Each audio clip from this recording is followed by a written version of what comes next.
কে কে কে ওখানে? আমি অশরীরী আসছি রাত 12টা ইউটিউব চ্যানেলে প্রতি রবিবার রাত 10টা। আমাদের যাওয়ার কথা হচ্ছে গোরাই। গোরাই হচ্ছে টাঙ্গাইল মির্জাপুরের একটা জায়গা। তো গোরাইতে যাওয়ার কথা ছিল, আমরা তো নিয়ে নিছি, গোরাই ডেলিভারি চার্জ দিয়ে দিছে, ওভাবে নিয়ে নিছি। আমরা ডেলিভারি চার্জ এবং কুকুরের দাম পাওয়ার পরে কিন্তু ডেলিভারি করতে যাই। আমাদের ওইখানে যাওয়ার কথা হচ্ছে একটা ব্যাটারি ড্রাই সেল ফ্যাক্টরি আছে, ওইটার পাশ দিয়ে যাওয়ার কথা। তো বাই এনি চান্স ম্যাপ আমাদেরকে কোনোভাবে ঘুরায় টুরে অন্য রাস্তা দিয়ে নিয়ে গেছে, সখীপুর রোডে নিয়ে গেছে। ওখানে একটা টোল প্লাজা আছে। গাড়িতে আমি একজন ড্রাইভার, গাড়ি ছিল একটা প্রিমিয়ার গাড়ি, মোটামুটি 2004-05 গাড়ি। তো গাড়িটা ফ্রেশ, কিন্তু পাওয়ারফুল গাড়ি। এই পাওয়ারফুল বলে নিচ্ছি কেন আমি বলতেছি, অ্যাক্টিভ গাড়ি, সুন্দর। পিছনের সিটে কুকুরটা বসা সুন্দরভাবে রাখছি। আমাদের ফার্মটা তো আপনারা জানেনই হচ্ছে, ফার্মটা হচ্ছে কালীগঞ্জের এদিকে। এখান থেকে আমরা নতুন যে এক্সপ্রেসওয়েটা হয়েছে ওটা ধরে জ্যামজুম ঠেলে, আমরা যেহেতু সার্ভিস রোড দিয়ে গেছি, জ্যামজুম ঠেলে আমরা যেতে যেতে গোরাই যখন আমরা পৌঁছাই তখন 12:30 প্লাস। আমাদেরকে যে ভিতরে নিয়ে গেছে ওইখানে মনে করেন রাত 8টা মানে সবাই ঘুমায় পড়তেছে, খায় দেয় ফিজিক্যাল নিড পূরণ করে ঘুম। এখন বিষয়টা হচ্ছে যে এখানে যে জিনিসটা হচ্ছে, আমরা যখন গেলাম, আমরা কিচ্ছু নেই, হয়তো আমাদের একটা পামের রাস্তা দেখালো মেন রোড থেকে। আমি চিন্তা করলাম এটার সোলিং এর রাস্তা হবে। এই রাস্তাটাতে ঢুকেই আমাদের মূল বিপত্তিটা কিন্তু শুরু। আমরা ঢুকলাম, বারবার গিয়ে ফার্স্ট একটা গোরস্থানের মতো জায়গায় পৌঁছালাম। শুধু এরকম যে আমার আশেপাশে যেমন জিজিপকা, বিভিন্ন পার্টি, এইগুলার ডাক ছাড়া সখীপুরের ওই এলাকাটা ধরেন যে গজারি বনের এলাকা, ভাওয়াল বাজার অধ্যুষিত এলাকা। তো ওইখানে গ্রামের মাঝখানে, বিলটিলের মাঝখানে আমি একটা জায়গায় গেলাম, যে একটা জায়গা আছে রাস্তা, কিন্তু আমি দেখছি যে সোজা রাস্তা আছে, আমি নিজেও দেখছি, ফিজিক্যালিও দেখছি, ম্যাপেও দেখছি। এখন ওই যে কবরস্থানটার ওইখানে দুনিয়ার বিপত্তি শুরু। পুরোনো শ্যাওলা ধরা সিচুয়েশনটা, ভৌতিক গল্প যা শুনি ওরকমই অনেকটা। আশেপাশে বাড়িঘর নাই। রাত্রে ওইটা তখন হচ্ছে 12:30 পৌনে একটা এরকম বাজে গেছে অলরেডি। আমি ওইখানে আপনার কবরস্থানটার এখানে একটা রাস্তা, ধরেন যে এই রাস্তাটা, এদিক দিয়ে একটা রাস্তা গেছে, এটা কবরস্থান ঘেসে, এই দিক দিয়ে একটা রাস্তা গেছে, এদিক দিয়ে একটা রাস্তা গেছে। হ্যাঁ, তিনটা রাস্তা কিন্তু আছে ওইখানে। এবং তিনটা রাস্তার বৈশিষ্ট্যটা হচ্ছে, তিনটা রাস্তা থেকে একটা রাস্তা দিয়ে একটু আগে কবরস্থানটা। সমস্যাটা হয়ে গেছে কি, আমি তো গাড়ি নিয়ে যাচ্ছি, এইচআইডি লাইটস জ্বলতেছে, এইচআইডি হচ্ছে হাই ইন্টেল, এইচআইডি লাইট জ্বলছে, মোটামুটি ফকফকা দেখা যাচ্ছে। এখন আমি সোজা দিয়ে যাচ্ছি, যাই ঘুরে ফিরে কবরস্থান, ব্যাক করে এসে ডানে দিয়ে যাচ্ছি কবরস্থান, আরেকটু ব্যাক করে বামে দিয়ে যাচ্ছি কবরস্থান। আমি ম্যাপে দেখতেছি সোজা রাস্তা আছে, কিন্তু কোনোখানে আমি পার হতে পারছি না। ঘুরে ফিরে আমি কিন্তু ধরেন যে ওই কবরস্থানটার আশেপাশে কিন্তু পড়ে গেছে। তো আমি যেহেতু টুকটাক তুলা রাশির জাতক আর কি, আমি অনেক কিছু দেখার পূর্বে অভিজ্ঞতা আছে, তাও অনেকদিন এগুলি চিন্তা করি না। এখন আমি অনেকবার 6-7 বার 8 বার 9 বার এরকম করতে করতে হলো। গাড়িটা এমনই রাস্তাটার অবস্থা, গাড়ির একটা প্রিমিয়ার গাড়ি মনে করেন, রাস্তাটা মোটামুটি কিন্তু বড়, অ্যারাউন্ড ধরেন যে 12 ফিট রাস্তা। আমি গাড়িও ঘুরাই ফেলছি ওখানে, কিন্তু আমি কোনো জায়গায় ওই কবরস্থানের ওখান থেকে বেরোতে পারি। এরপরে কোনোভাবে গাড়িটা ঘুরানো গেল আবার। হ্যাঁ, গাড়িটা আমরা ঘুরাই ফেলছি, আমি গাড়ি নিয়ে আসতেছি 12 ফিট রাস্তার মধ্যে, কোনোভাবেই একটা প্রিমিয়ার গাড়ি, সুন্দর গাড়ি, অ্যাক্টিভ গাড়ি, পাওয়ারফুল গাড়ি, কোনোভাবেই গাড়িটা এক্সিলারেট করলে গাড়িটা আগাইতে চায় না। মানে মনে হচ্ছে কেউ পিছন দিক থেকে টেনে রাখছে, একটু একটু করে আগাইয়া হয়। ও হইলো কি, হঠাৎ করে দেখলাম সামনের বাম পাশের চাকাটা খাদে পড়ে গেল। আবার আগাইতে গেলাম, মানে খাদটা থেকে তুলতে গেলাম। এত বড় রাস্তার মধ্যে জায়গা আছে, আমরা ড্রাইভারও খারাপ না, আমরা রেগুলার হাইওয়েতে ড্রাইভ করে সব জায়গায় যাই। আমার চাকাটা একবার খাদে পড়ে গেল, এরপরে পিছনের চাকাটা খাদে পড়ে গেল। এটা তো ওইখানে আমরা স্ট্রাগল করছি, আমরা ওই গন্ডিটা থেকে বেরিয়ে হতে পারতেছি না। We got stuck, literally stuck. কোনো মানুষ বাড়িঘর নাই, খালি ওখানে একটা কবরস্থান, যে টিকটিকে টিকটিক করছে, আপনি আওয়াজ পাইছেন। বিষয়টা হলো, এরপরে আমি কোনো দিক দিয়ে বেরোতে পারতেছি না, গাড়ি আছে। আর ওই জায়গাটাতে আমরা ওই জায়গাটাতে যতক্ষণ ধরে স্ট্রাগল করছি, পরবর্তীতে আমরা দেখলাম যে মোটামুটি 1 ঘন্টা 12 মিনিটের মতো হয়ে গেছে, 12-13 মিনিট হয়ে গেছে। আমরা ওখানে স্ট্রাগলই করলাম, বের হয়ে আসার পর এটা দেখছি আর কি। এবং ওই টাইমটাতে একটা কুকুর, যেটা সারাক্ষণ ঠান্ডা, ও একবার বাম দিকে তাকায় ঘেউ ঘেউ ঘেউ করতেছে, আবার ভয় পাচ্ছে, একবার ডান দিকে তাকায় ঘেউ ঘেউ করতেছে, ভয় পাচ্ছে, একবার পিছনে।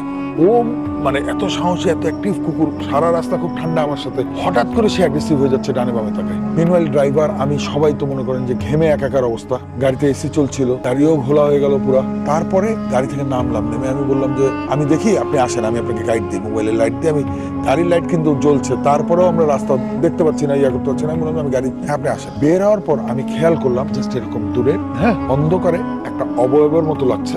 অবয়বটার সবচেয়ে বড় জিনিসটা হচ্ছে লাল টকটকা জলা দুটো লাইটের মতো দেখতেছি, চোখ দুটো একই সাথে। ওখানে কোনো বাড়ি নেই, ঘর নেই, কিছু নেই, ইলেকট্রিসিটি নেই। দুটা চোখ অনেকটা ধরেন যে রান বাম করছে বা করছে, এবং আমাদেরকে মানে it was just staring at us. মানে ও টার্গেটই করেছে আমাদেরকে কোনোভাবেই বের হতে দিতে পারে। এখন মনে করেন আমি হাফ প্যান্ট পরা অবস্থায় যা সুরামুরা যা যদ্দূর জানি, কুকুরটাকে বের করতে চাইলে সেটা নিয়ে গাড়ি থেকে বের হচ্ছে না। ওকে যে আমি ফ্রন্ট লাইনে দিব যে কুকুরটা আমাকে সিকিউর করবো, তো বুঝে এটা কুকুর কিন্তু দেখে অনেক কিছু, ও বের হচ্ছে না, গাড়ির মধ্যে থেকে বেরিয়ে হবে না। তো সুরামুরা এইটাই পড়ে তারপরে হঠাৎ করে মনে হলো লাইটার আছে, লাইটার নিয়ে সিগারেট জ্বালালাম, দুটো সিগারেট জ্বালালাম, করলাম, আগুন টাগুন করে। আবার দেখলাম যে লাইটটা আমার ডান পাশে ছিল, ছিল, লাইটটা কিন্তু হঠাৎ করে আমি বাম পাশে দেখছি, ওই দুটা লাইট একটা অবয়ব। অবয়ব বলতে ইটস হিউম্যান লাইক অবয়ব, কিন্তু আমি 5 ফিট 15 ইঞ্চি, মোটামুটি হাইট আমার খারাপ না। আমি যেটা দেখলাম যে 9-10 ফিট হাইট হবে এরকম ইয়াতে, উপর থেকে পরেও দেখতেছি, উপর থেকে আবার এইভাবে তাকাইছিলাম।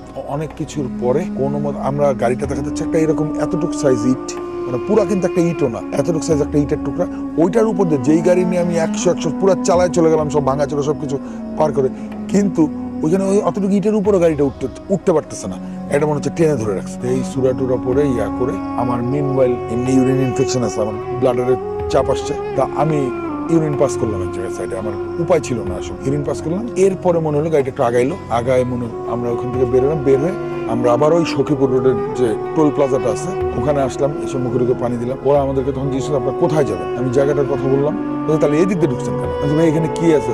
এখানে তো আমরা সন্ধ্যার পরে যাই না, এখানে মাজার আছে, মাজারের মতো আছে। তো আমি তখন বললাম যে কবরস্থানটা নিয়ে বলতেছে। এরপরে আমি যেখানে যাওয়ার সেখানে গেলাম, ওখান থেকে বেরোয় ওই আর ওইখানে আমি অনেকক্ষণ মুখের পানি টানি দিয়ে বসেছিলাম, লিটারালি আমার ব্লাড প্রেশার হাই হয়ে গেছিল। ভয়ের সময় রাত 12টা, রবিবারের রাত মানে ভয় পাওয়ার রাত।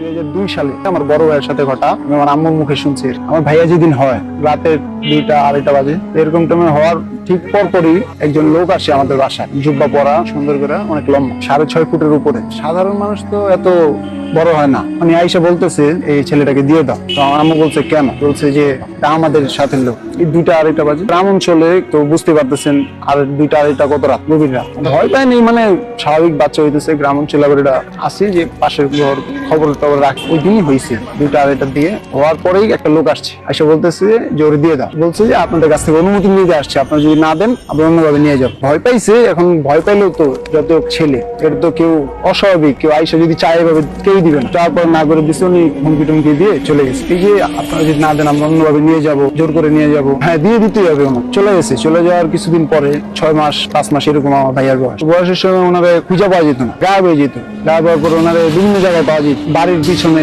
গাছের ডালে, এরকম ঘুমায় আছে, তাও ভালোভাবে পাওয়া যেত না, মানে ঘুমায় থাকবে সবসময়। 6 মাস 1 বছর এরকম গায়েব ধরনের রেখে গেছে, একটু বাইরে গেছে, আইসা দেখে নাই, মানে কোনো একটা কিছুতে ব্যস্ত হইলেই ওনার আর পাওয়া যেত না খুঁজে, দিন রাতে সবসময়। কতদিন পরে বলতে যে কবিরাজ দেখতাম, বলতো যে অমুক জায়গায় আছে। তো পরে এরকম হইতে হইতে হইতে হইতে আরো চলে যায় 6 মাসের মতো। মানে আমার ভাইয়ের বয়স তখন 1.5 বছরের মতো। এমন দিন আছে যে একদিনে 2-3 বার হারাইছে। আবার মনে করেন কবিরাজ দেখাইতাম। তো পরে কবিরাজ সবসময় একটা কথাই বলতো যে এটা দ্বারা মুক্তি সম্ভব নয়, তাদের কাছ থেকে রক্ষা পাওয়া সম্ভব নয়, কিন্তু চুক্তি করা যাবে তাদের সাথে, চুক্তিতে আসতে হবে আর কি। আমাদের আঙ্কেল থেকে একটা ভালো মতো একটা কবিরাজ পাই, পাওয়ার পরে ওনার কাছে যাওয়ার পরে বলে যে তাদের কাছে মানে কোনো একটা বিনিময় দিতে হবে তাদেরকে, দিলে তাইলে তারা আর পিছা করবে না। বিনিময় বলতে একটা গরু চেয়েছিল আর একটা খাসি চেয়েছিল, কবিরাজ আমাদেরকে বলছে। তো আমরা তখন মনে করেন মোটামুটি ভালোই গরিব ছিলাম, এটা আমাদের পক্ষে সম্ভব ছিল না। একটা খাসি জোগাড় করতে পারলেও গরু করা সম্ভব হয়নি। তো পরে একটা খাসি দেওয়া হয়, আর তার বদলে গরুর বদলে আর একটা শর্ত দেওয়া যায় যে তারা কখনো যাবে না ফিরে, কিন্তু তারা নিয়েও যাবে না, তার সাথেই থাকবে। একটা শর্ত দেওয়া যায়, তার কাছ থেকে একবারের জন্য চলে যাবে না, তার সাথে থাকবে, সবসময় থাকবে, একবারে মৃত্যুর আগ পর্যন্ত তার সাথেই থাকবে। কবিরাজের কাছে নিয়ে যাওয়ার পরে তাবিজ দিত, তাবিজ নিয়ে বাসায় আসার পরে দেখতাম তাবিজ তার সাথে নিয়ে, তাবিজ কবিরাজের থেকে পড়ায় নিয়ে আসছি, বাসায় এসে দেখি তাবিজ নেই। তো এরকম অনেকবার হয়েছে, অনেকবার বলতে সবসময় হইতো, তাবিজ থাকবে না তার গায়ে। তো তারপরে ওই কবিরাজের দ্বারা ওই গরু ছাগল দেওয়ার পরে গরু তো দিতে পারেনি, তার বদলে তারা একবারের জন্য তার সাথে থেকে যাবে। এখনো ভাইয়া একদম আগের মতো নর্মালি বিয়ে করছে।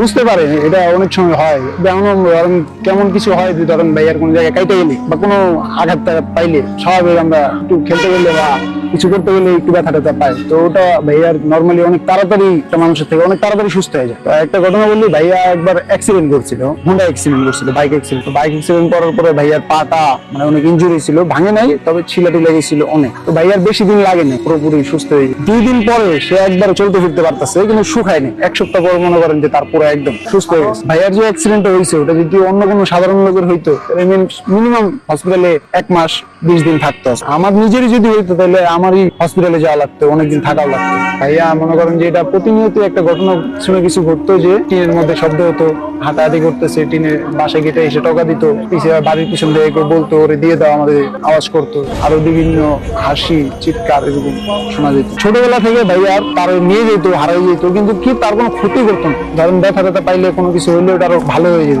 তারা চেষ্টা করতো যে আমার ভাইরে ভালো রাখার জন্য, মানে কোনো ক্ষতি করতো না। এখন পর্যন্ত তারা আছে, যেটা আমরা মাঝে মাঝে বুঝতে পারি, বুঝি যে বিভিন্ন দুর্ঘটনা ঘটলে ব্যথা ব্যথা পাইলে অনেক তাড়াতাড়ি হয়ে যায়। মাঝে মাঝে ভাইয়া দেখা যায় যে অনেক কেমন জানি একটু রাগি টাইপের হয়ে যায়, কোনো কারণ ছাড়া।